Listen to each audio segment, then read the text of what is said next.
I'm Alan Kogan. Join me as I highlight small businesses with interviews on site at distilleries, breweries, and more. My mission is to share the stories of the awesome people behind the craft. Welcome to Crafted Conversations.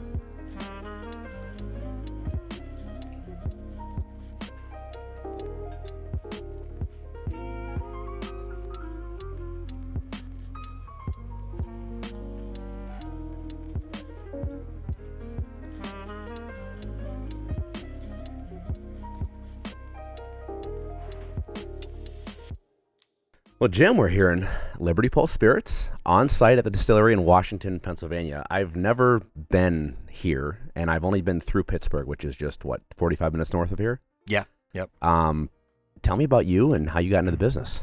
Well, first of all, welcome to Pittsburgh. Yeah, thank you. Glad to have you. I hope you enjoy the rest of your day. I'm a Pittsburgh native. I grew up closer to the city.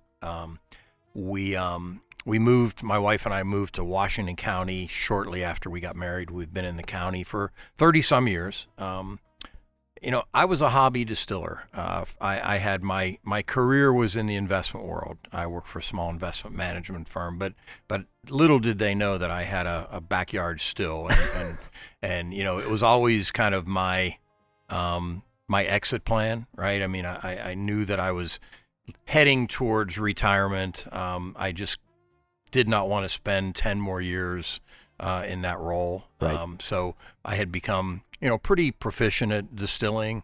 My sons, who now run the production floor behind us, as middle school kids, they were science kids. They kind of were really intrigued at the science of fermentation and distillation, and they participated with me a lot on the back deck. And Ellen was scared to death that they were going to go in and tell their teachers they were making whiskey.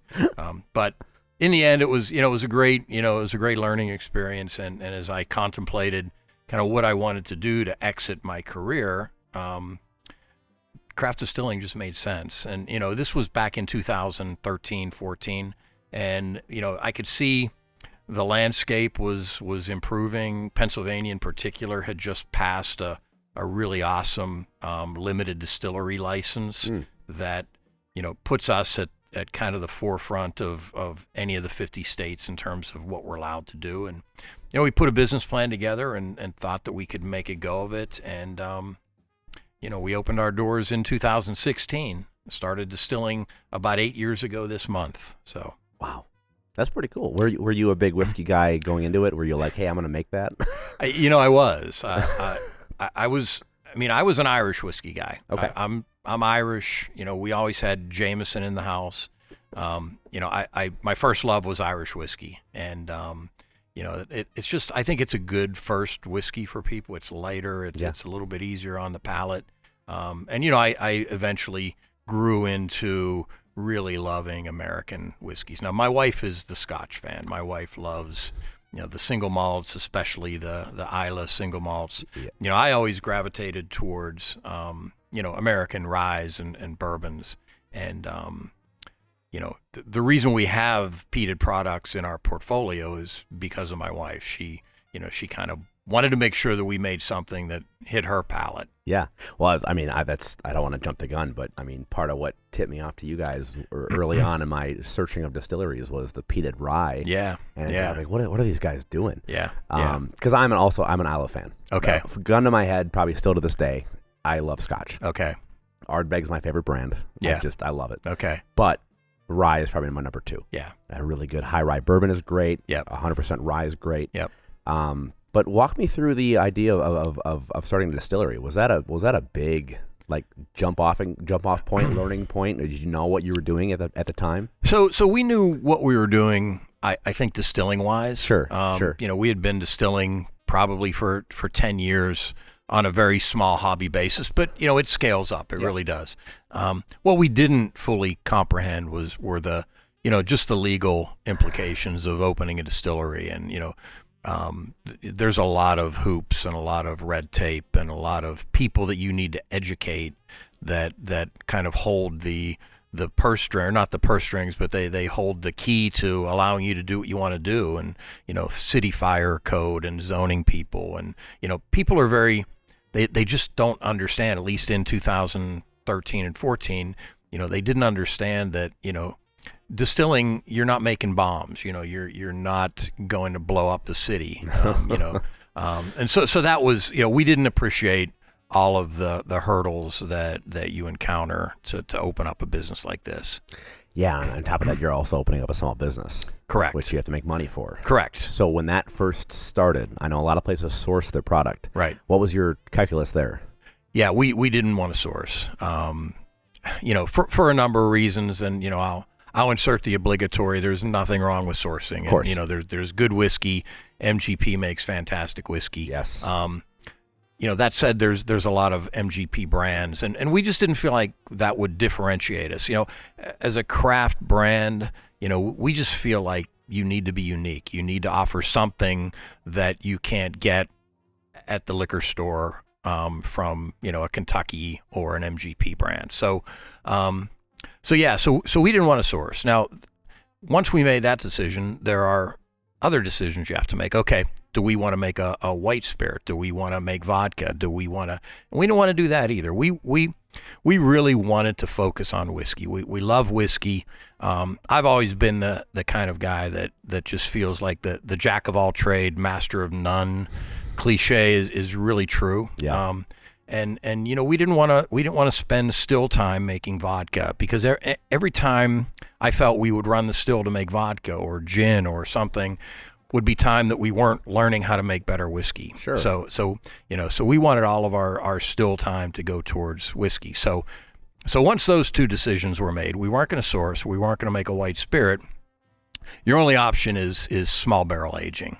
And we kind of, I don't want to say we held our nose, but that was the only option. So we did that. We started in 5-gallon barrels, progressed all the way through the barrel sizes to 10s, to 15s, to 25s, and finally to 53s. And, I will tell you that, this was the time where there were a lot of maybe subpar craft spirits, and it was a real challenge to kind of win over whiskey enthusiasts, because maybe they had a whiskey from a craft distillery that they didn't like, and you kind of have to win hearts and minds of people. So we really worked hard to kind of try to figure out, okay, distillation cuts, they're different for a 5-gallon barrel fill than they are for a 53-gallon barrel fill. Right. And we kind of leaned into that heavily at the beginning and kind of learned what we think made good whiskey, regardless of the type of barrel that you go into. And and I think even more important than the juice, than the liquid that was coming out, was the fact that we really leaned heavily into kind of the experiential side of having a distillery. Our initial location was in Washington, Pennsylvania. Washington, Pennsylvania is kind of the epicenter of the Whiskey Rebellion activities of 1794. So what better place to make whiskey than in this historic place regarding whiskey? So we built a really colonial themed tasting room. We had a lot of wood and stone, and we branded our whiskey as Liberty Pole, which we can talk about. It's a pretty important historical way of protesting, and we built a fantastic craft cocktail program, and people became ambassadors. Even though we were making whiskey out of 5 and 10-gallon barrels, we made damn good cocktails, and that goes a long way to winning hearts and minds, and just getting people on board, and they were willing to grow with us, and every new release they were happy to take home, and it just kept getting better and better and better as we aged it longer and bigger barrels. Was there a specific whiskey you wanted to make going into this? Like, what was your baby that this is what we will be known for? Monongahela Rye. Okay. Yeah, Monongahela Rye. It's not codified. It's not covered in the TTB standards of identity. There is no kind of actual written definition of what Monongahela rye is. There's some general assumptions that it's a high-rye mash bill, maybe with or without corn, but it's a high-rye whiskey that was pot distilled in the Monongahela Valley. Gotcha. And we fit all three of those definitions, right? We're pot still evangelists. We have a 74% rye content in our rye mash bill, and we're in the Monongahela Valley. And it's a whiskey that we're super proud of, and it means a lot to the history of whiskey in this country. Yeah. It was really the first whiskey, even though it wasn't codified. It was the first whiskey that really had a brand identity. People knew Monongahela rye. Right. So yeah, I love that aspect of it. Especially walking in the tasting room and you have it's like the meeting room. It's very colonial. It's very historical, and Liberty Pole. We can. That bleeds every once in a while. It's active distillery. Yeah, forgot about that. No, you're fine. But how much does that mean to you to actually, embrace that history of whiskey, the lineage of what you are carrying on from our founders? A Whiskey Rebellion is such a big, poignant moment of our history. Oh yeah, yeah. It means a lot. It means the world. I'm still amazed that every month we get a visitor here who comes here. They may not be whiskey fans, but they can trace their family line back to the Whiskey Rebellion, and really, and to this day, so those people are just super excited to find a place that kind of honors that family history. We're proud of kind of being from that area and being able to produce a whiskey that we think honors, those colonial farmer distillers that took a stand against what they felt and what actually was really an unfair tax on them. Yeah. Well, any tax on alcohol is just wrong. Absolutely. Yeah. I'm not looking for a sponsorship from the federal government. Well, before we go further off the trail, tell me about Liberty Pole. What does that mean? Well, Liberty Poles actually, they go back to ancient Greek times, but Liberty Poles have always been a symbol of protest. And so during colonial America, when we were fighting for independence, Liberty Poles were erected to protest British rule. Liberty Poles are just a pole, right? A flagpole, a tree trunk with a piece of fabric that carries the message of the day. So during the fight for independence, it was, down with the English, right? We don't want a king and a queen. Once we gained independence, kind of the next big thing that people were up in arms about was the excise tax on whiskey. Actually, it was a tax on all distilled spirits, but here in Western Pennsylvania, it became known as the whiskey tax.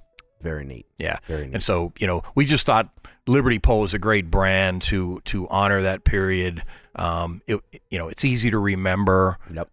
So, there's a lot of things that go into picking a brand, and that just checked all the boxes for us. I love it. Yeah. Are you pretty tied to the community? Has that been an important part of this for you? Absolutely. I love talking to craft distillers who are they're a small business. Yeah. It doesn't matter what you make. You're a small business. You're Sure. in the community. Yep. Are you able to get a lot of your grains and stuff from Pennsylvania? Oh, yeah.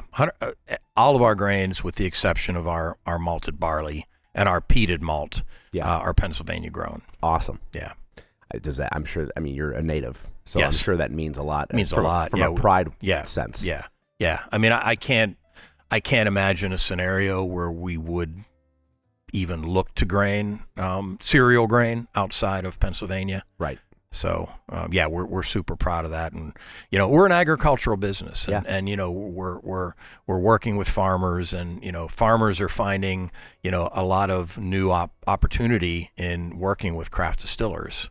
Rye, for example, rye was a cover crop for the longest time, and now farmers are actually able to plant and grow and make a profit on rye, something that they used to just plant in the winter to keep the fields. Right. Was there any surprise going into the business of the market today is just bourbon driven, right? And there's a small little uptick of rye coming back, and which is exciting for me because I love rye. Yep. But I'm curious for are you playing the register a little bit or are you able to experiment and do what you want and not worry about it too much? Like the market's going to come to you. So, we used to experiment a little bit more in our old location where our equipment was smaller. The investment into a experimental grain was less. To really do it, take advantage of the size of our equipment. It's a more significant expense for different grains. We have to get a couple tons of grain to do an experimental batch. That said, we still do it. We have a lot of kind of customers for our core brands, right? We have customers that love the rye, that love the wheated bourbon, that love the peated bourbon. So, and the peated rye. So those four whiskeys, they comprise about 90% of our production schedule. We still leave about 10% of the year of the production floor open for experiments. Okay. And we've had a lot of fun. We've done some rose and rye. I don't know if you've heard of rose and rye, but it's really a revitalization of a heirloom rye grain that kind of fell out after Prohibition, and it's wonderful story about how it's been brought back from a seed bank to to prominence again. Wow. Yeah, so we do, we have the Mosquite rye that I mentioned. So we like to experiment, but we just can't do as much of it as we used to.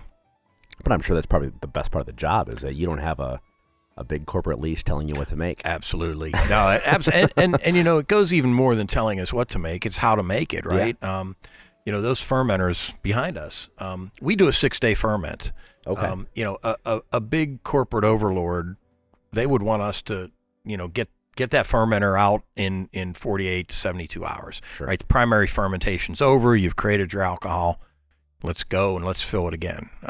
Right. But we have the opportunity because we own the business that we love a 6-day fermentation. We love the those secondary fermentations, those lactic fermentations that occur in those days 4, 5, and 6. And we could make more whiskey here, but it wouldn't be the same whiskey. Was that a learned thing that you came across for 6 days? It's very specific. Is that something like trial and error? Trial and error. Yeah. Trial and error. Yeah. It worked out kind of timing wise for our old equipment. We found that we had 3 fermenters. If we mashed on Tuesday, Wednesday, and Thursday, that Tuesday fermentation was ready to strip on the following Monday, 6 days. And so it was a kind of a necessity based on the equipment we had, but it turned out that we really, really liked it, and just fortunate. Why fix what's not broken? And so we love it, and we've continued even with 4 fermenters. We still try to do that 6-day fermentation. Has there been any happy accidents? Because I know a lot of stories about people who come across something that they didn't expect and it happened, and here we are. Wow, the happy accident. We've had some happy disasters. That was the next question. Yeah. So I think it'll be an upcoming is a finishing project we have going on now in a jackfruit barrel. That could be the best thing we've ever done, or it could be the worst thing we've ever done. We have no kind of prior knowledge. There's no other whiskeys that we've found that have been finished in a jackfruit barrel. It may be delicious. Who knows? But happy accidents. I can't really say that we. At least I'm not able to come up with any happy accidents right now. That's fair. Yeah. Any horrible disasters? Oh yeah. I hate to even talk about this. It's so painful. But back before we had grain silos and back before our farmer kind of dried his corn to a moisture content that kind of gave it some long-term stability. We distilled some. Turned out it was some moldy corn. Being novice distillers, this was in our first year. We thought, okay, well, it'll surely mash away. Yeah, it didn't. We thought, okay, well, we'll ferment it. Surely the fermentation will get rid of it. It didn't. So we'll run it through the still. Surely, if we just pull out no tails, if we just make a really clean cut, we'll get rid of the mold. it didn't work. Our biggest mistake was investing barrels because we thought, okay, the barrels will get rid of it. And, it didn't happen. And and we made, for a small distillery, we put a significant number of barrels away before we stopped doing it. And it never aged out. We actually had to dump it. We're not going to sell that. We didn't want to redistill it because we'd already been burned by, distilling it once. So, when you destroy a product, you have to film yourself destroying it so that, that you don't have to pay taxes on it. So, so that was a painful day when we, got out the camera phone and dumped the barrels down the drain. And what did it taste like? Because it's not toxic at that point, right? No, it wasn't toxic. It was mold. It was funk. It was just funky. Yeah. Oh God. Yep. You have a bottle saved somewhere just for never forget. We did not. Yeah, we wanted to erase that from our minds as quickly as possible. Oh, that's rough. Yeah. Yeah. Well, I mean, you've come a long way, obviously. Yeah. Well, I mean, part of it is because we wouldn't try to salvage that, right? I mean, you only get one opportunity to make a first impression. And, I guarantee you that anybody that would have bought a bottle, I mean, it was brown, it was whiskey, it met the standards of identity. But it just, we would have lost a customer for life. They would have taken a bottle home. And so, you just have to you got to do what you got to do. And, it was painful, but yeah, we've learned a lot, and our farmers learned a lot. So, yeah. What's your favorite one to make? I've heard rye can be a bitch. Yeah, rye's a bitch. Our rye mash though is a little lower than the 95.5. We do a 74 13 mash. So it's still tough to work with. It takes a long time to cool. Before fermentation. But my favorite one to make and also to drink is the high-rye bourbon. The corn, we've got corn mashing down to a science. It's just a beautiful, we use a Bloody Butcher corn. So our farmer, it's a non-GMO heirloom grain. It's just a beautiful corn varietal to work with. And, I think I like making it the most because I like drinking it the most. So that makes sense. Yeah. Well, should we start some samples as we Absolutely. continue? Absolutely. Because I mean, listen, I met you in Denver at the convention, right? And I followed you on social media for a while, right? But what tipped me off to you, I said earlier in the show, is that you're peated rye, and we'll get to that. Yeah. But I since I've tried your bourbon too, and your some of your baselines, you're making some good stuff. Well, thank you. So thank you. I wish I wasn't moving further away, but I will be a lifetime customer. Well, there we go. Thank you. Yeah. So let's start with the core SKUs. Yeah, let's do Does that. Sound good? Okay. Yeah. But let's start off with the rye. Okay. So our core rye, all of our core whiskeys are 92 proof. This is a 74% rye mash bill, 61% rye, 13% malted rye, 13% wheat, 13% malt. We double pot distill. Again, we're pot still evangelists. We go into a barrel at 108 proof. So we really think that low barrel entry proof is crucial, especially for a younger whiskey, which by definition, we have to do. Right. 53 gallon barrels. We don't filter. This is, unfiltered. We are in the process of getting a label approved for a foolproof rye. We're going to call it Old Monongahela Foolproof Rye Whiskey. We go into the barrel at 108. We're going to blend barrels and proof it back down to 108. So it's going to be released at the same entry proof that it went. So won't be cast strength, but it'll be the proof of barrel entry. Gotcha. And we hope to have that out in the next month or so. Yeah. But this is kind of the younger sibling of the foolproof. This is 92 proof. What was I missed the age. What was the age? The age, this is a blend of 3.5 to 4.5-year-old Okay. barrels.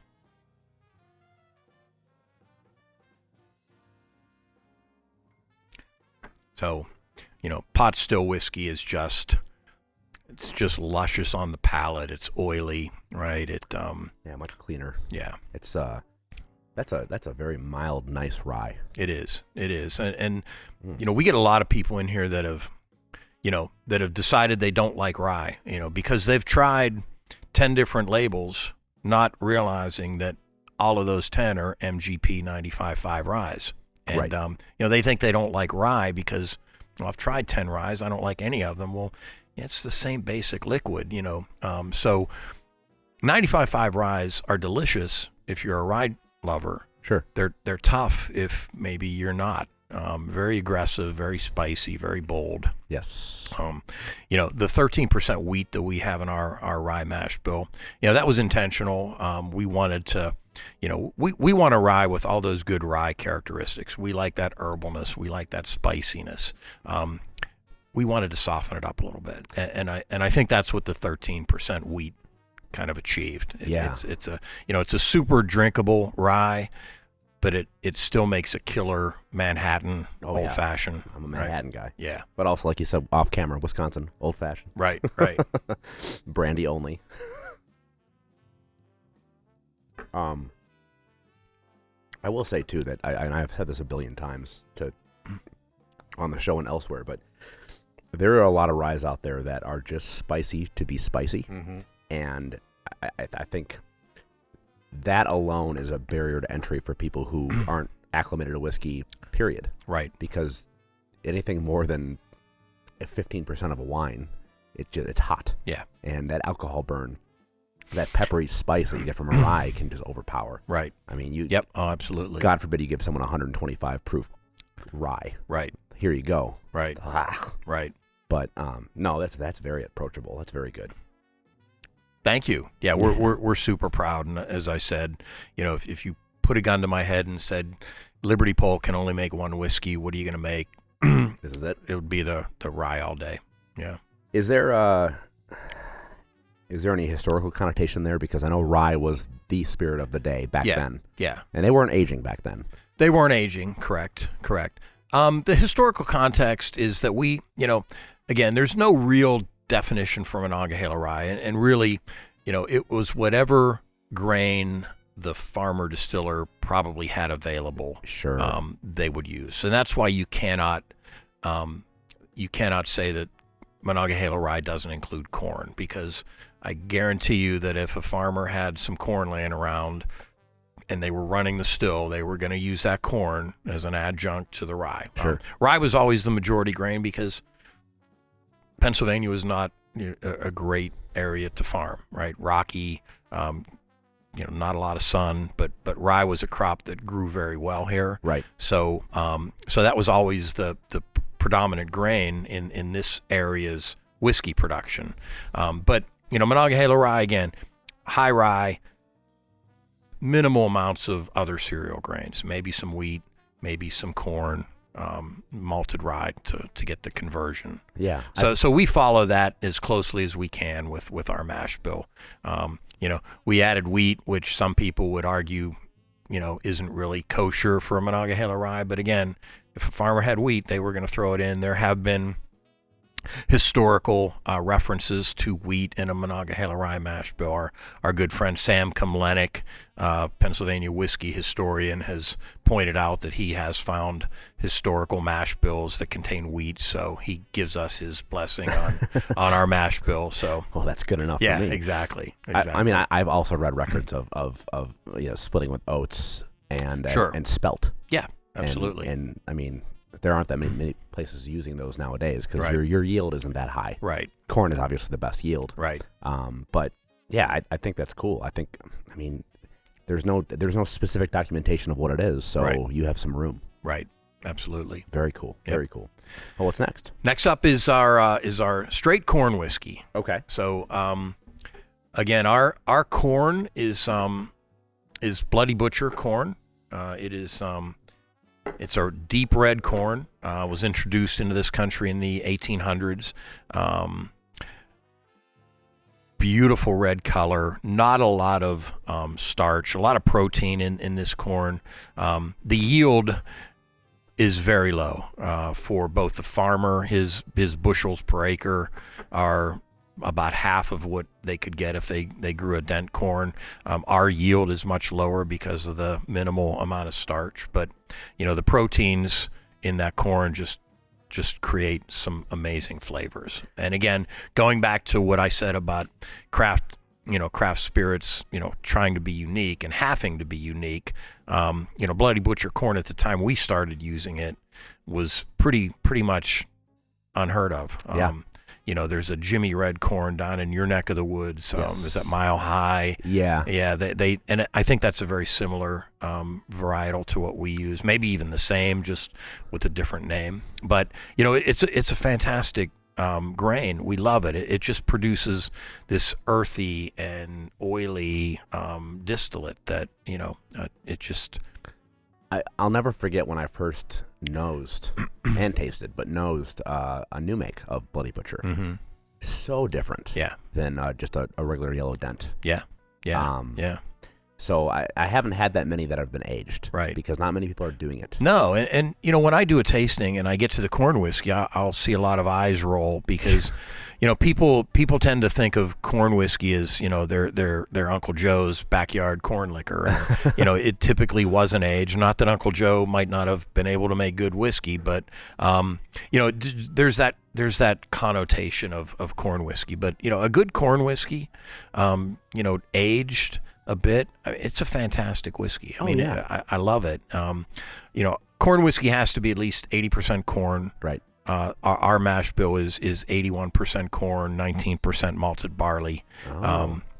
You notice that the color here is lighter, right? Straw. Because if this distillate were put into a new charred oak barrel, it's bourbon. Right. There's no upper limit on the amount of corn that you can add to your bourbon. So an 8119 mash bill, if put into a new charred barrel, is bourbon. But this is corn whiskey because we put it into our used bourbon and rye barrels. Oh, I see. And so those used barrels don't impart as much color. They certainly don't impart as much of the barrel notes, which kind of lets the corn really shine in this whiskey. I mean, if you like Bloody Butcher, if you've never had Bloody Butcher corn, this corn whiskey is a great way to kind of introduce that flavor palette that you're going to get from that corn. Gotcha.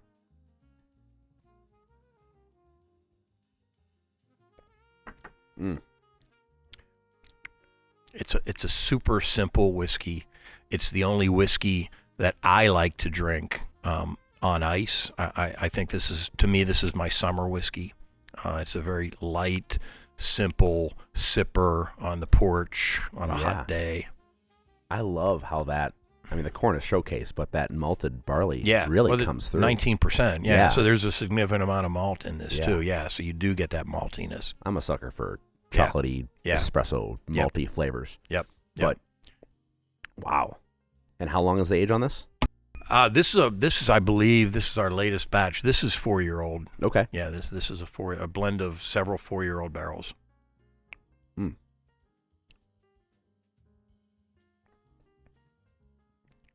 That's awesome. It's different. It's very different. Yeah. I wouldn't have out of a lineup I wouldn't have said that's just a corn whiskey. Yeah. Yeah. I would have thought that's something different. I wish more distilleries would make corn whiskey. I think it's a beautiful, category. Yeah. I can only think of like Balcones makes True Blue, and the blue corn. Heaven Hill makes Mellow Corn. Mellow Corn, yeah. And honestly, other than those two brands, I don't know that I can think of any other corn whiskeys, and it's a shame because it's such a fun whiskey to make. I can think of a couple smaller places that don't have any distribution. Okay. I don't know. Kier Family Farm. Okay. I did an episode with them. I listened to that. Yep. Sam's a great guy. It's him and his wife up in a barn up in northern Pennsylvania, right on the border of New York, and he's using feeder corn from the Tractor Supply Company. Business. Yep. And there's nothing special about it, but it's corn whiskey. Right. And it's just sweet corn. Yeah. I'm like, hey, that works. Yeah. No, it's Distillation is magic. It is. It is. Liquid gold is what it makes. Okay, so we've just started embarking on our corn journey here. So Yes. we start with the most heavy corn mash bill. Now we're gonna jump to our wheated bourbon. As as I mentioned in the talk of our rye, we like wheat. We like wheat as a grain in our a lot of our mash bills because we like the kind of the softness and the approachability that it adds to a whiskey. Right. And so so this wheated bourbon is 72% Bloody Butcher corn, so a little bit less than in the corn whiskey, 18% wheat, and then 10% malted barley. It is 6-day ferment, as all of our whiskeys are, double pot distilled, aged in 53 gallon barrels at 108 proof barrel entry. This is a blend again. We're in the 3.5 to 4.5 year old barrel rotation. So this is a blend of 3.5 to 4.5 year old barrels. Okay. Bloody Butcher corn. It's not a column distilled Kentucky bourbon. Right. It's got and again, being different, we can't make as much whiskey as Jim Beam. We can't make it as economically as, so why would we try? Right.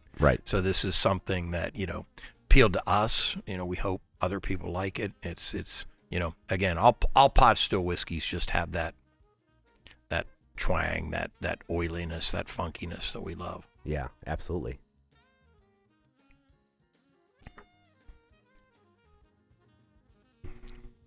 Oh, that's a good.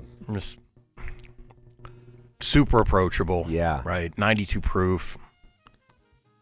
What was that? Remind me of the mash. It was 72% Bloody Butcher corn, 18% wheat. the rest wheat. Yeah, and Oh, not 10% malted barley. Gotcha. So a little bit lower on the malt side. yeah, that than really the corn softens whiskey. it up. Yeah, it really does. Oh, wow. Have you Really does. experimented with different aging for these? I know you've only been around since 2016, but Right. is there a couple barrels you've squirreled away that says, we're going to let that sit? Who knows? Yeah, we do. We have, we don't necessarily pick a specific barrel Sure. to age for 8 years. That's hard to do. It kind of happens just through natural selection, right? I mean, when we go to blend barrels, if for whatever reason a barrel that's of age doesn't get picked for a blend, it's just going to stay on the rick. And Right. so we do have some older whiskeys, older bourbons, that are 4.5 to 5 years old. So we'll see. Eventually it would be nice to have. Now we do have an almost 8-year-old single malt. In the Rick House. So Wow. So that's going to turn 8 years old in October. So we may choose to go with that for the holidays and release an 8-year-old American single malt. So Well, that sounds interesting. that's fun. Yeah. Yeah. The 100% multiple. We were both in Denver, and I drank more American single malts out there than I have in my life, and I know. they really they hooked me. Delicious. It's interesting. I don't know if you have any opinion one way or the other, but the laws that are coming down for that category, there is a kind of an infighting in the spirits industry of what that means, because for the longest time, American single malt has been the kind of like the copy of Scotch. Right. But then what does American single malt mean? Well, single malt doesn't mean just barley. There are places that are saying, well, what if we had 100% malted rye, Right. malted oat? Oh, no. Malted barley is going to be the designation. Yeah. So I'm curious where that ends up, because I was in the camp that I would have liked to have Americanized it a bit and Yeah. allowed different stuff. different malts, rye. Yeah. But I get why the commission did what they did, because if you hear single malt, you think of Scotch, Right. and if you're going to be, I don't want to say competing, but if you're going to be compared to the gold standard, the American or the Scottish single malts, then you really want to keep along this. Now there are some differences, right? You can age in a new, the oak doesn't matter. It can Right. be new. It can be used. Yep. But I get why they did it. I would have liked to have maybe seen a little bit more openness in what we're allowed to do. But, yeah. It's interesting that in 2024, yeah, we're still writing laws. Yeah. So. I mean, I'm actually still surprised how many states still have prohibition era designations. Oh yeah. I think I talked to District Maid, who unfortunately now they're out of business, but they were in D.C. Right. And D.C. doesn't have any kind of distillery law. The Wild West. They are designated as a deli. Oh wow. Because they don't know what to do with them. Here, you sell liquor. I don't know. Wow. That's crazy. All right, what's the last one in the core? Okay, the last one in the core is our peated bourbon, and this is arguably. Oh, there we go. You're doing the pouring. Sorry about that. Yeah. I can't talk and pour at the same time. So, but peated bourbon is, again, I talked about my wife being an Islay Scotch fan, and this goes back to my home distilling days where I was making bourbon and rye and corn whiskey, and she said, "When are you going to make something that I can drink?" And I said, "What do you mean?" She said, "Can you make me a peated single malt?" And I said, "Probably." But when I started looking for peated malt, hobby distillers, and the statute of limitations is over on that, so I can talk about it. But home distillers, at least I did. I got all my grains from a brewery supply store. Okay. And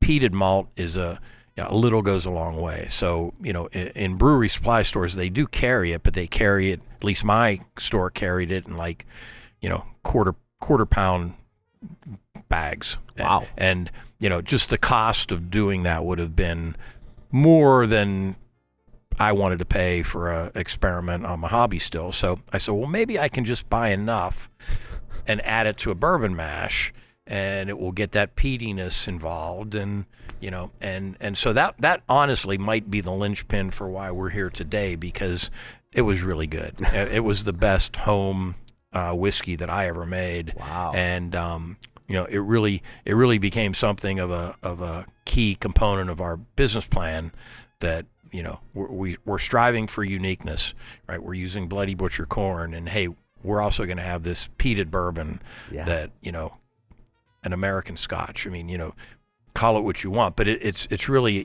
kind of a unique whiskey, and it really did get us a lot of notoriety early on because it was so different. Hey y'all, Alan Cogan here with Crafted Conversations.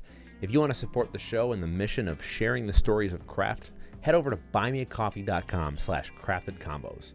I'd really appreciate throwing a couple bucks my way to help me pay for travel, the equipment that I use, the time that I spend editing, all the software that I use. I really appreciate any support you can give me. And if you can't afford a couple bucks, at least give me some feedback, or go over to your YouTube and subscribe or follow us on Spotify. Anything helps to make sure that we share the story of craft and give these small business owners a little limelight and get them out on a platform that really showcases what they're doing. I can't do this without you guys or your support, so I would really appreciate you pitching in and helping out. So I'll see you out there, and I really appreciate it. Cheers. I can't think of anybody other than Kings County who does a peated bourbon. Right. And I know we're going to get to the rye, but the Americans have not delved into that. I'm curious with the single malt craze going. I wonder if we're going to get more coming. I hope so. I hope so. The problem is that I think peat's a limited natural resource, and I know that we ran into problems last year in sourcing peated malt from Scotland. Right. They turned off the exports for a while because they needed to supply their own distilleries. There's not a lot of American peat available for malting. Most of them are protected. Yeah, exactly. So, so I worry about that. I hopefully the Scots are caring for their peat bogs and trying to guard it, but it's something that scares me that it's going to go away at some point. I know there've been, and it doesn't impart the same flavor, but there have been whiskeys that have been aged in an Islay cask. Right. You source an Ardbeg or a Kale Islay. Yep. And that's at least a touch of peat. Right. It's not the same. Right. So I've tasted those. Yeah, it's good, but I mean, when you taste, actually using peated malt in the mash, I mean, it's a whole different. That's peated. Whole different ball. Yeah, it's peated. And not to put tasting notes in your mouth, but I'm guessing that you might get even a little bit more peat on the palate than you thought you were going to get based on the nose. I think the peat comes through a little bit more on the finish than you might expect on the nose. And I always give that warning to people that are on the fence about peat. Right. When you smell it, you're going to get peat. When you taste it, you're going to get more than you think you're going to get. Oh, I love that. And the best part about that, too, especially with American spirits, is that, you think of a peated Scotch. It's very briny, very smoky, and it's aged for a long time because of their climate. Right. Here you get a lot more of that caramel and wood sugar and It's a new barrel. Fresh. It's not new charred oak barrel. So it almost lets the peat shine by itself a little bit more. Mm-hmm. How much of the malt in here is actually peated? 30%. 30%. So it's a 60% Bloody Butcher corn, 30% peated malt, and 10% unpeated malt. Wow. I love that. Yeah. Our goal with the pot stills are to push as much of the grain flavors into the distillate as possible. Sure.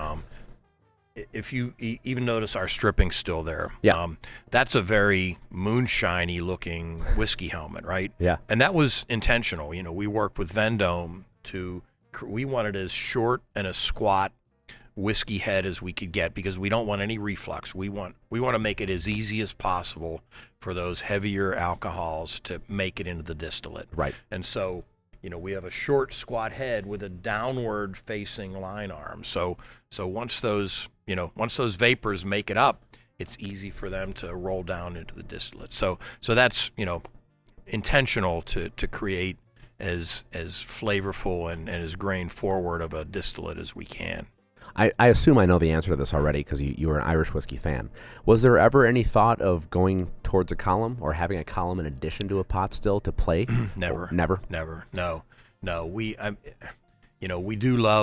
I do love Irish whiskey, but we're in Pennsylvania, so the column did come up in this move to our new place. As we talked to equipment vendors.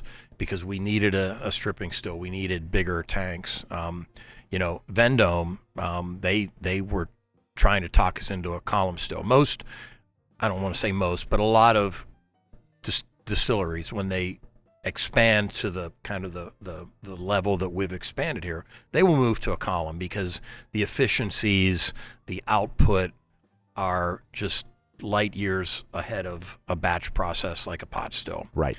But that was never an option. I mean, we thought about it for a minute and said, no, we want a pot still. So we're committed to, to pot. And we think, again, different, right? We're trying, I think pot still whiskey is really underrepresented, in the national arena for sure, but even regionally, we think pot still whiskey is just, it's going to become a force. People are going to really gravitate towards it. At least we hope. Yeah. Well, and that's why I love doing this is because I think a lot of people don't even know the difference. Right.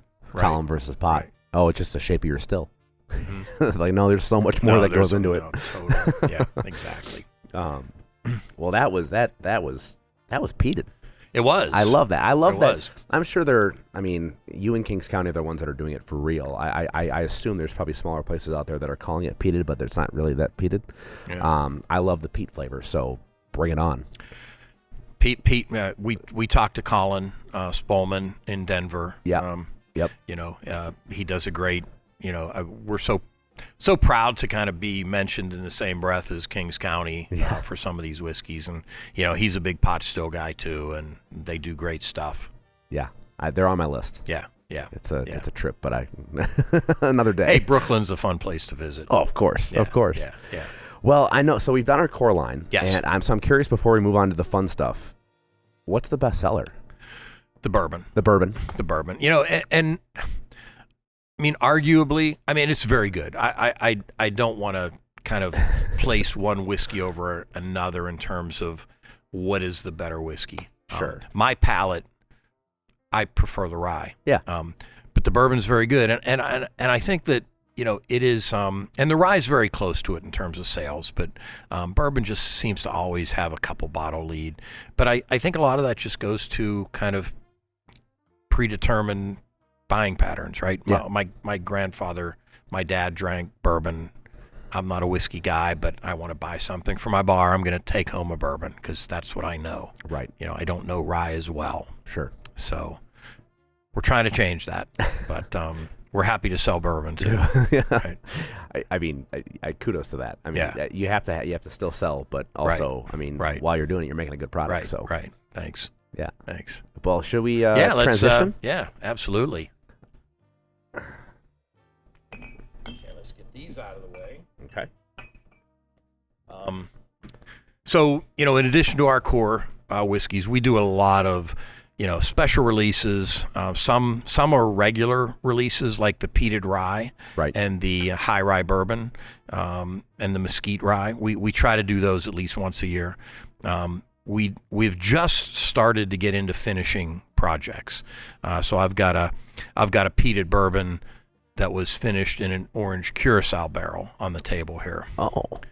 Fantastic. Just subtle orange. And then our single barrels are becoming pretty hot. So Yeah. so we love single barrels, and we have a really high bar. I mean, all four Houghs have to agree that a barrel kind of meets the standard, Right. know. And I think we've been pretty good at doing that, and people have learned to trust our palates. Sure. Because the peated, the single barrels, there's a lot of demand for those. So we have one going on sale tomorrow, so we're really excited about it. But Awesome. yeah, let's start off with the first bottle there. That is our latest single barrel wheated bourbon that we released back in January. We called it, we like to name our single barrels. This one we called Raspbarrel. That's awesome. Just a really kind of a nice, sweet raspberry note in that. Again, these are all released at cask strength. And this takes that wheated bourbon core skew, Alan, to that full-bodied cask strength, no dilution. Yeah. I'm going to read it because the reason why you call it raspberry is you have the notes here. Right. You have raspberry, leather, buttercream, and toasted nuts. Yes. Now, is this the same juice that's the non-single barrel? Yes. Yeah. So Yep. no difference. No difference. Yep. All of our single barrels are just single barrels of our core Gotcha. skews. Okay. Yep. Ooh. What was the proof on this one? It was I think this is 111.9. 111.9. And that's another, I think, I'm not a big hazmat guy.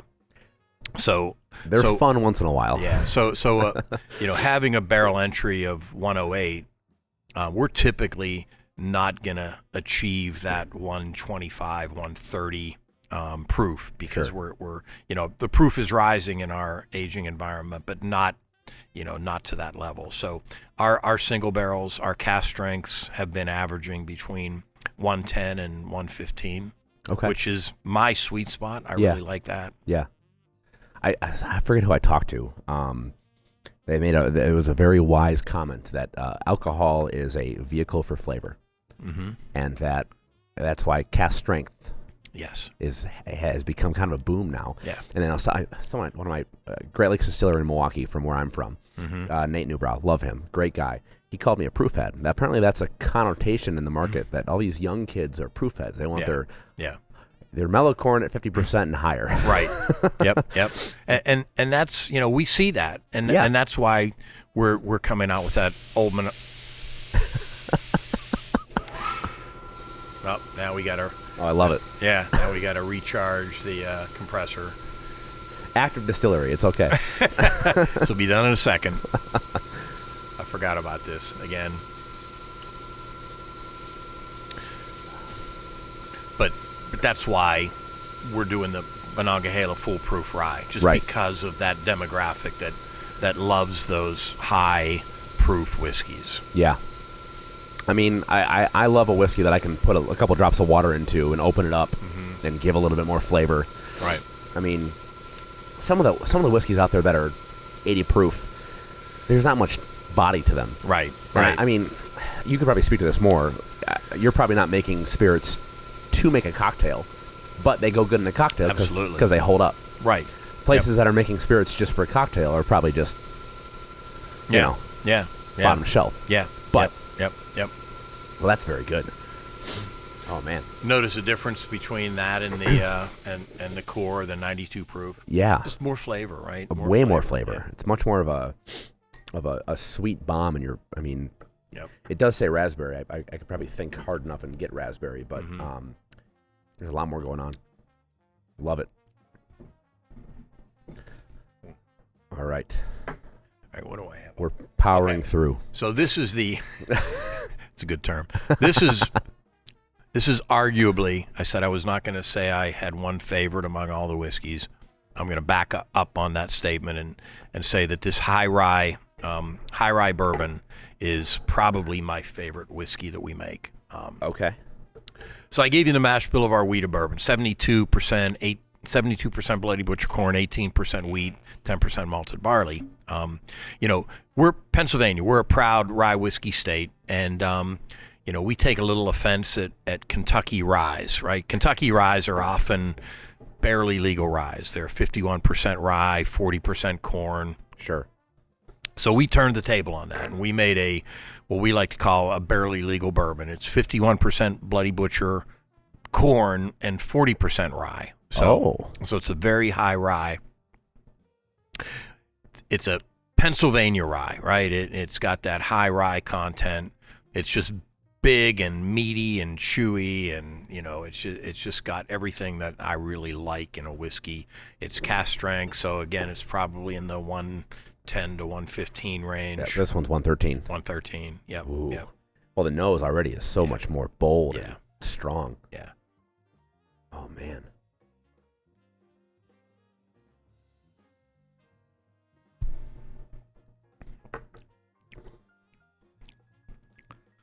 Yeah, that is barely bourbon. Yeah.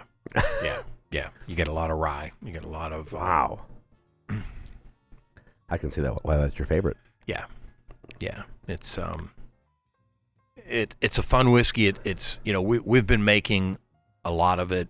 It's part of our core production schedule. So, we hope to have that in the core lineup here before too long. Yeah. Right now it's just once a year, but we'll get there. Yeah, you'll get there. It's the problem with whiskey. It's an investment. You got to wait 4 years for everything. Well, and then going back to the beginning of our conversation, when I asked you about the sourcing, I think it's awesome that there is that community that exists to allow those small places to pick out their flavor profile, and find a barrel that makes sense for them. Right. But I do think there's a little bit more ragtagness to the guys who aren't doing that.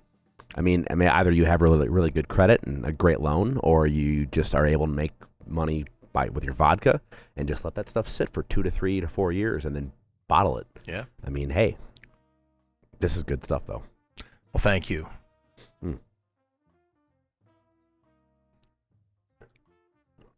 All right.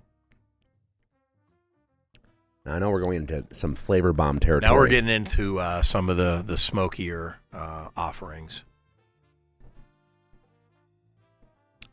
This one actually isn't that smoky. This is the peated bourbon that was finished in an orange Curacao barrel. Okay. So this is tasted the sister barrel to this, the peated rye, right, that was aged in an Oloroso sherry barrel. So this was part of that experimental finish. These were the first finishing whiskeys we ever did. And how long was it in the 10 months. 10 months. 10 months. Wow. Yeah. I didn't know orange Curacao barrels existed.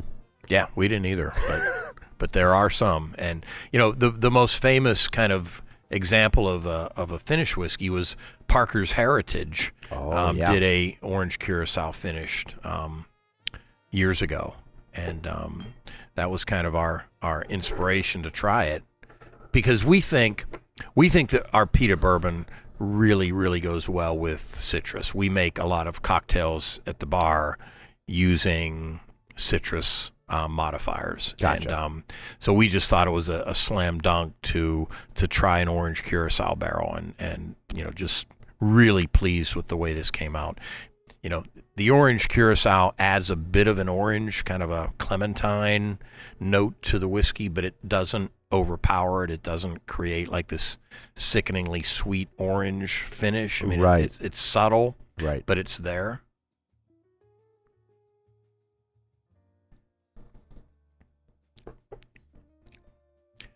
It's a great whiskey for an old fashioned, right? Because you've already got some subtle orange notes in that.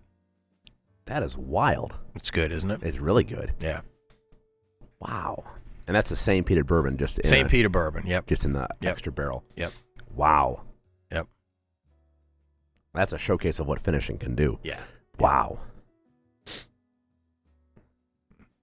Man. Yeah. That's a win. Is that is that a specialty one, or what's the plan for that? That's a one and done. One and done. So unless we can get our hands on another I'm gonna finish it then. Curacao barrel. Yeah. Yeah. I mean, Alan, there are so many options for finishing that we just don't have enough whiskey to really go as deeply as we would like. I mean, we really are late to the game in finishing, and a lot of that is, I've heard people talk about finish whiskey is just people doing that because they're trying to cover up bad whiskey, and we didn't want that connotation. I mean, we kind of wanted to stand on our own and kind of live and die by the quality of the whiskey that we made, and B, we didn't have enough whiskey ready to go to withstand a bad experiment, right? We didn't want to go through another dumping of whiskey, right? So we didn't want to get a port barrel that was bad and dump valuable rye in there, and boom, it's no good. And so there were a couple factors that kept us away from finishing. But once we hit kind of the point where we are now, where we have a decent amount of whiskey barrels, we thought we could take a chance on some projects. And I mean, it's so much fun. I can see why people really do it. We've got a lot more. We've got a Martinique. We've got some Martinique rum barrels that we're finishing rye in. Oh, wow. In the Rick House. We've got an Amberana barrel. We've got a jackfruit barrel. We have some toasted barrels, so we're doing kind of a double oak toasted series. Sure. So a lot of fun things going on. Yeah. I mean, I'm trying to, in my wildest dreams, that's one of the things I love about what you can do. Yeah. I would never have put a peated bourbon in an orange Curacao barrel. One, I didn't know Curacao barrels existed. Yeah. But two, it sounds kind of ridiculous. Yeah. It sounds like you were just playing around. Yeah. And that's probably true. And it worked out. Yeah. That's pretty cool. Yeah. I mean, there is a little bit of a method to the madness where you before we commit to a barrel, like we went out and bought some orange Curacao, and we put a few drops in, and that gives you an early indicator whether it's going to work or not. Sure. It's not always accurate, but we were actually pretty comfortable that was gonna work. Yeah. And it was pretty much right on what we hoped to get. Well, that's impressive. Yeah. That's fun. Yeah. So kudos to that. Thank you. Yeah. Thank you. Glad you enjoyed it. Find more orange Curacao barrels. Yeah. All right, now we're heading into some of the heavier. This is the one that I think you've been waiting for. This is our our peated rye. This is batch 6. We've done this every year for the past 6 years. Okay. It is the same mash bill that we use for the peated bourbon, with the exception that we're using rye as the base grain and instead of bloody butcher corn. It's 60% rye, 30% heavily peated malt, 10% unpeated malt. I'm curious about this one because I tried in Denver with you. Right. I point of pride, and I tell my friends this when I was in the convention. I was there early enough. I was the one who opened the bottle. Oh, nice. I pulled the foil off. I was like, you were on my list. I saw that bottle was there. You won the award. I'm going to go find it. Yeah. And I opened it. But that was a sherry aged one. Yes. So this is just the rye. Just the rye. This is just peated rye. So I haven't had this one yet. That's why I'm interested. You haven't. Yeah, this is not finished. This was Fred Minnick's number 50 whiskey in his top 100 American whiskeys a few years ago.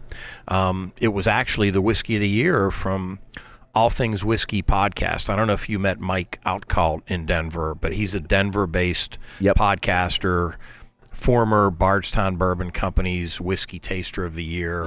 Yep. They did their year-end in 2023, where this was his best rye. They named a Bardstown Bourbon Company single barrel as the best bourbon. Glenmorangie was their best Scotch. I don't remember what their best Irish was, but then the best of show was our peated rye. They named it the whiskey of the year in 2023. That's pretty impressive. So it's a really this whiskey of all the whiskeys we do. This is just a flavor bomb. There's so much going on here with the rye and the peat. Yeah.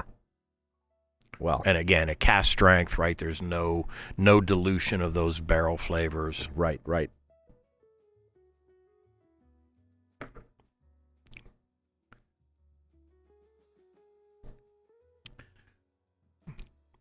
Yeah, that doesn't suck.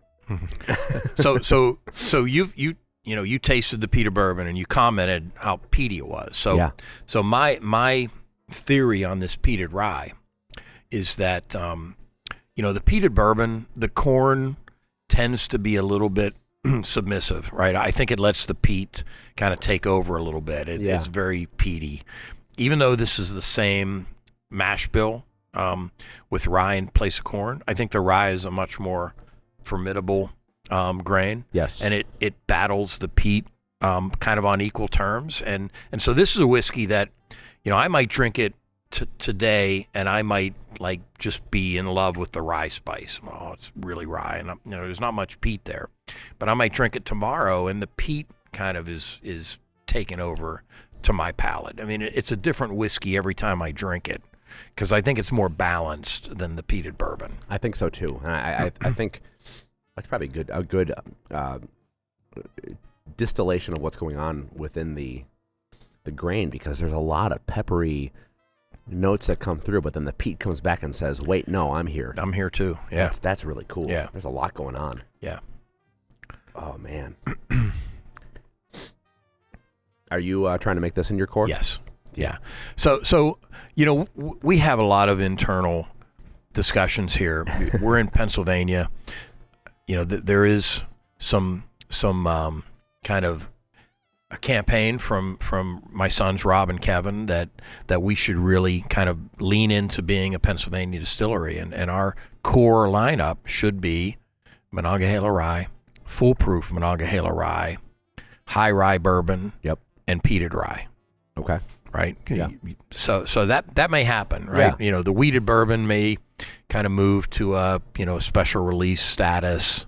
The corn whiskey. It's hard to say. I mean, there's something to be said for having that rye focus, and I really like that. I think branding wise, that would resonate with people. Sure. But damn, the wheated bourbon is good. And I don't really want to get rid of it. So it's yeah, that's the tough thing, because we've had how many samples so far? We have a couple more, but I mean, at some point you don't want to overstretch yourself. Right, exactly. And I mean, boy, we all wish money just grew on trees. Right. You can make everything you wanted. But I think there is something valuable to being that Pennsylvania community. This is what we do. This is what we are. Everything we do is rye focused. Everyone can't be Buffalo Trace. Right. And nor should they be. Right. And Buffalo Trace makes good stuff. No shame against them. Right. But they are this and you are this. Right. And I think that's a good thing. Right. So I mean, maybe you'd make more exclusive single barrel bourbon rather than just doing a core lineup of it. That's a good point. Yeah. Who knows? Yeah. Yep. But I will say, never stop doing peated stuff, because it's no, we will never stop doing that. Oh, that's so fun. All right. All right. Now we're getting wild. Mosquite rye. So this is, again, pretty much the same basic mash percentages as the peated, but using a mesquite smoked malt in place of peat smoked malt. You can tell that's in our older bottle because we didn't release it last year. It wasn't ready to go. Okay. So we held it for another year. We hope it's ready this year. You know, we're tasting it. It's pretty good. We're not quite confident yet, but this is a whiskey that just if this doesn't put you in mind of kind of sitting out in front of your grill with a brisket or some ribs on, it's what it reminds me of. The mesquite really kind of pops through in this one. Oh yeah, right. You know, I know that there's some mesquite single malts coming out of New Mexico, really good. Who was the Whiskey Del Bach, Santa Fe Spirits, fantastic stuff. Very good. And you know, I think the mesquite malt in a single malt is, I don't know, it just comes across a little bit more subtle. Sure. Right. It's there, but it's you know, it's just a beautiful balance. Whether we use a little bit more mesquite malt in this rye mash, it pops a little bit more. I mean, it just really, there's a lot of mesquite going on in this.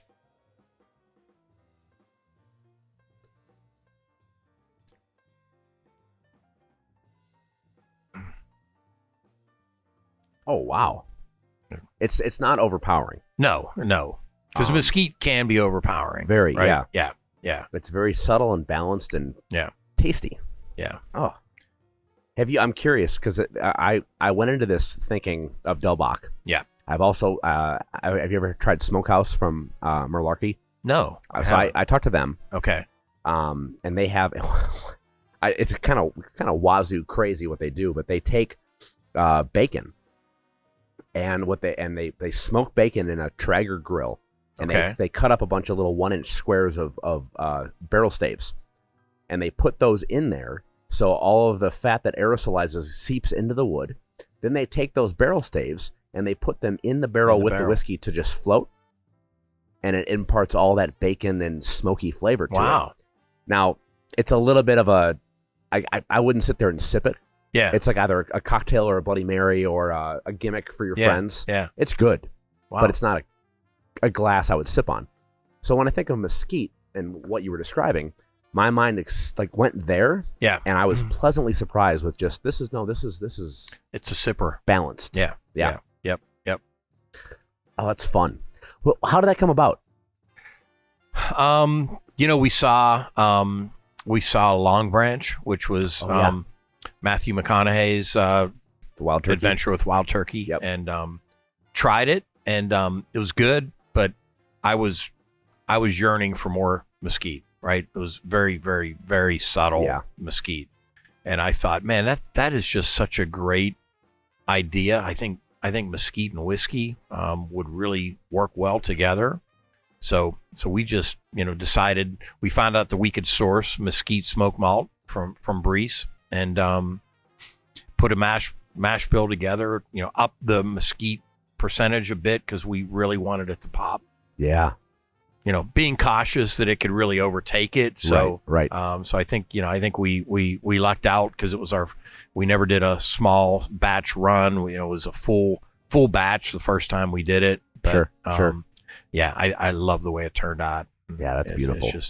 It's a really fun. It's a great, you know, I think I told you before we went live that, you know, we try to release this every spring when guys' hearts and minds are thinking about grilling, right? Grilling. This is, to me, I love to have a glass of this when I'm out in front of my Camp Chef smoker. Yeah. Some ribs on there. Yes. Yeah. Well, I told you before we went live too. I just bought some new property down south. Yeah. And I look forward to getting a bottle of this and doing exactly what you just said because I'm also going to be a dad. So it'll be, congratulations. That's awesome. Yeah. I'll have the New Balance shoes and the tongs. It'll be great. That is great. That's fun. And that's a testament to what you can do because you have the freedom to play. Right. I mean, also it's also an unsung hero because everyone knows what peated. Sure. It's peated Scotch. Right. There's not much Mosquite. No. But yet there's not much Mosquite whiskey, but everybody knows Mosquite. Right. I mean, right. There's that awareness of, man, that's a good smoke. I had Mosquite on my smoker. Yeah. I bet it really goes well with a whiskey. Yeah. And so it does. Yeah. I mean, if we'd try jackfruit smoked, I mean, that might be a little bit of a reach because that's not a common, a known taste. Right. Oh, who knows? You're paving the way. Yeah, exactly. So last one. You got room for one more? I got room for one more. But I still want you to try my gin, but I'm gonna try your gin, and then when we're done, I'm gonna try some cocktails. Okay, perfect. I have no plans today. Okay, good. So you've tried our core peated bourbon. So this is a single barrel. Again, cask strength. This is 121. Yeah, this was one of our higher. What's the name on this one? I can't remember what I grabbed. Was Holiday Embers. Holiday Embers. So this was actually, Alan, this was our first ever 4-year-old release. Okay. We released this Christmas of 2022. Oh. And it was a 4-year-old single barrel peated bourbon. We love our single barrels. We have a high bar for them. We just thought this really captured what we wanted to get out of a peated bourbon, right? A cask strength peated bourbon. Yeah. Awesome. Yeah, I don't want to leave you hanging.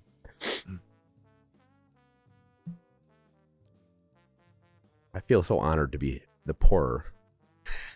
Well, I've been talking while you've been pouring, and I can't do both at once, so this is perfect. And I love your pours. They're enough to get the nose, but not enough that we're on the floor by now. Right. I've done a lot of this. I've also done a lot off camera. Yeah. And one of my favorite parts of doing this is that the before and the after of hey, let's try something. Like we tried the Amber Inner cask before we got on here. Right. And people are generous. Yeah. And I appreciate that. Yeah. But it's also like, yeah, I have to still stand. I know, and I'm definitely sensitive to that. That's why I'm asking. You okay to keep? I'm here all day. I can go sleep on the couch this afternoon if I want to. Right, but this is drink responsibly. Yeah. So this is one of our higher proof. Because this was a 4-year-old whiskey in 2022. We were going into the barrel. We hadn't yet hit that 108 proof. We were going in about 115. Okay. So our barrel entry proof back then was higher. So the resulting finished whiskey was a little higher proof than we're getting these days. So, if you're a proof hound, this may really, kind of check all your boxes.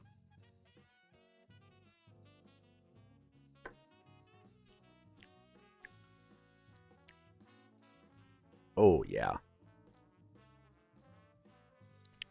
And that's the same mash as the other. Same mash. Yeah. Yeah. God, that is good. And, and that's the beautiful thing about single barrels is that you can release unique, never going to be replicated bottles. Right. Without having to create a ton of different SKUs and mash bills because, you've been in this industry. You every barrel is different, right? So that's the thing that I think drives single barrel interest is that every barrel is different. You're never going to replicate that barrel, that res barrel wheated bourbon that we had earlier. Probably it's one of a kind, right? Yeah, yeah, that's fair. And I think there is a perception in the market that loves that. That there's the people that love their traditional, your white label Jim Beam that will be the same for all time. It's the same flavor, and that's fine. It's a decent shelf bourbon, right, for cocktail or otherwise. But then there's also the play and the experimentation in the room that you have to say, hey, you know what? This one specific barrel is so damn good. We're going to take that and bottle it for a specific $200 bottle run, right, at probably a premium price, and say, here it is. Get it while you can. And the marketing sells itself. It does. You know? Yeah, and people want to collect. People Right. want to have all the single barrels. Right. Yeah. I'm one of them, but my wallet just cries. but I mean, we do want people not only would rather you not collect them, would rather you drink them, because Right. Freddie Johnson said it the best in Neat.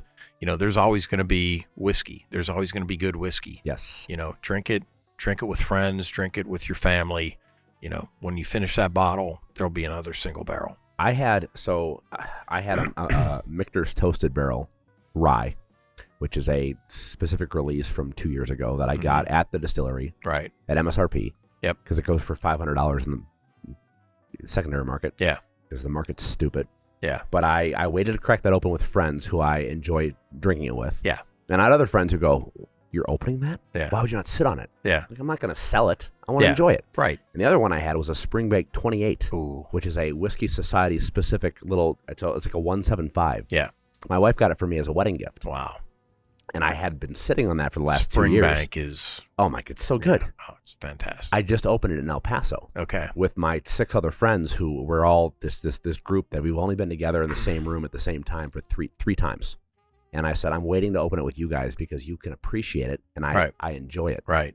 There's one shot left for my wife when she's not pregnant. Yeah. But Yeah. it's That's beautiful. I don't care. I collect it and then enjoy it. Yep. My shelf is probably more expensive than it should be, but I still drink it. Yeah. So And I mean, I think I speak for all other distillers is that we want you to drink it. Yeah, I mean, right. just sitting on a shelf, drink it. There'll be more. I mean, I understand. I have done where I buy 2 and Yeah. then save it for later. Yeah. But yeah. still drink it. Right. Yeah. Right. The birth of my Right. son, I'll probably crack like 3. Yeah. Yep. You got to get you have a Blanton's hat on. You got to get a dump date when your son is born. Yeah. Those are hard to find. Yes. But, yeah. That's a good point. I didn't think about that. Yeah. Wow. Well, that is great. I think I love that one more than the normal.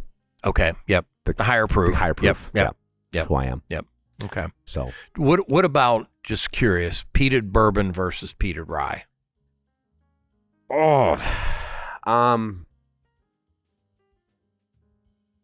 think the peated rye is better. I don't mean better as in the I bad. don't disagree. I think it's more flavorful. I think it's better balanced. There's more going on that I enjoy. Yeah. The peated bourbon surprised me though. Yeah. I didn't expect it to be that much peat forward. Yeah. But I think what you said earlier is like the corn allows it to shine, which I enjoyed. Yeah. But the rye, I just love rye. Yeah. I'm biased. You do. Yeah. All right. Speaking of things that you love or don't love, you ready for some gin? Good transition. You're a natural.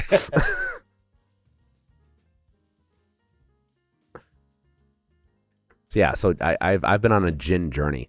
Okay. So, disclaimer: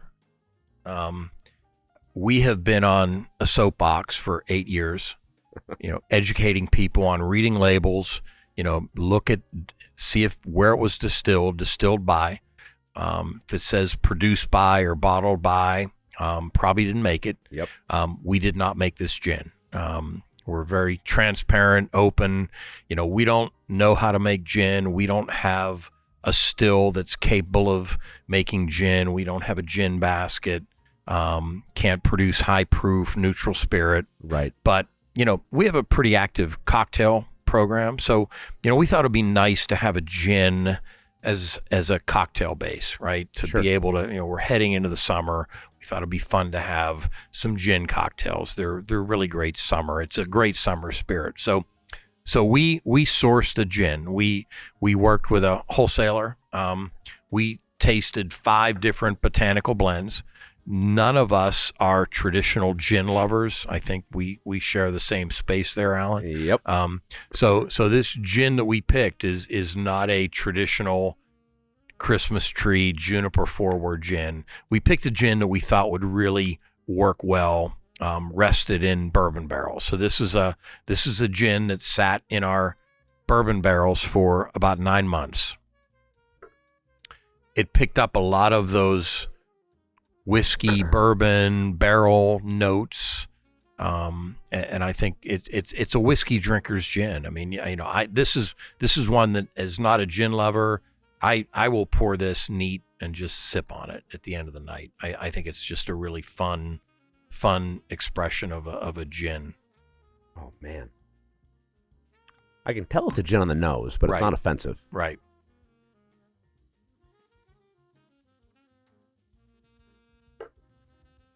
Yeah. Lemon Very curd. zesty. I mean, yeah, it's just it is just a very floral, a very citrusy gin. Yeah, the wood sugars just make that so much creamier and Creamy is yeah. yeah. I don't know what it is. I love the idea of places like yourself making a gin that is more tailored towards non-gin, the non-beef eaters, the non-London dry, whatever. I'm curious though, is there ever a part of you that wants to do it yourself? No. That's fair. No. Because, I mean, why do it? Right. I've heard nightmare stories about people who use their whiskey still to make gin. You have to clean it. Oh, Gin basket's a pain in the ass. Yep. I've seen people who have a side project 50-gallon still just for gin and vodka. Yep. Kudos to them. Yep. Can I ask who's making it? We don't know. So okay. so we buy it through a kind of a wholesaler. And all we know is that this gin was produced in Missouri, but our wholesaler, Ultra Pure, they deal in spirits, from around the world. They have an NDA, a non-disclosure agreement with the distiller. So we don't know. Okay. We know it's a Missouri-made gin. God bless them. It's a good gin. We have, I hope they keep making it because we love it. And, we've got more barrels aging in our rick house. So it's something that we always hope to have on our cocktail program. We do sell it. We sell bottles in the spirit shop. We don't promote it. Sure. We want to be known for whiskey. Yeah. If you happen to have a gin old fashioned and want to take a bottle home, we have it for you. But, it's not a focus for us for bottle sales. We love having it as a cocktail option. No, that's great. That is a mild gin that is perfect for people like me. Yeah. I will say one of my favorite gins I've ever had, and I have a bottle at home, and I almost wish I could go back in time and bring it for you to try. Where I was raised, Milwaukee, Wisconsin, Great Lakes Distillery, great place. They have a 4-year-old bottle and bond gin. Wow. Aged in barrel. Wow. And it is like candy. Wow. It is so good. And it's dark like a whiskey. That's all. People don't understand or realize that anything can be bottled and bond. Yeah, right. I mean, it doesn't have to be just whiskey. So that is really cool to hear of a bottled and bond gin. I love it. It's so cool. Yeah. It's one of the bottles I will keep. After it's empty, I will keep it. Yeah, for sure. So, well, that's awesome. Man, what a lineup. Thank you. Yeah. We went deep today. We did. Yeah. What a job you have. I know, it's the greatest job in the world. I was gonna say. So this is technically my retirement job. I'm here 7 days a week. I work with my family. My sons run the production. My wife runs the front of the house. My granddaughters come in 3 days a week. You saw my one granddaughter today. Yeah. Somebody told me, and the old saying is that it's not work if you enjoy it, and that's true. But that said, I'm pretty horrible at retirement because I'm, working more now when I thought I'd be retired than I ever did before. But it doesn't feel like work. It's a passion project. Yeah, it is. It is. I mean, and I've talked to a lot of people who have told me the ugly business side of distilling and brewing and all that stuff. And my friends and I have talked about one day, like, hey, let's start an account right now, and 10 years from now we'll open up a distillery just to play. There you go. I have anxiety about the business side. Yeah, but I know I would love it. You would. Yeah, so, I mean, I can tell just in an hour with you. You would love it. It's not work. I mean, it is not work. It's a lot of time and a lot of effort and a lot of labor, but it doesn't feel like work. No, never. Hey, well, cheers to you. Thank you, cheers sir. to what you're doing. I look forward to visiting again. I know we'll be in touch, but I truly, personally, I appreciate your peated stuff because I'm just biased. Yeah. But Jim, thanks for having me. It was a pleasure. Thank you for coming up. You're doing great work, and appreciate the exposure you're giving to craft. It's really appreciated. I love to do it, man. Thank you. Appreciate it. Take care. Yeah, cheers. Cheers. If you enjoyed this episode, I'd really appreciate a follow and share on social media, subscribe to our YouTube, and be sure to give us a rating and review on your favorite podcast platform. Everything you see and hear is out of pocket for us, including travel. If you support our mission of showcasing the amazing stories behind these small businesses, do me a favor and head over to buymeacoffee.com/craftedconvos. Buy Me a Coffee is an awesome way to help creators like me with simple one-time donations or a monthly contribution. Every dime goes into giving these breweries, distilleries, and more some much-deserved limelight. If you have any questions or concerns, please reach out. Cheers!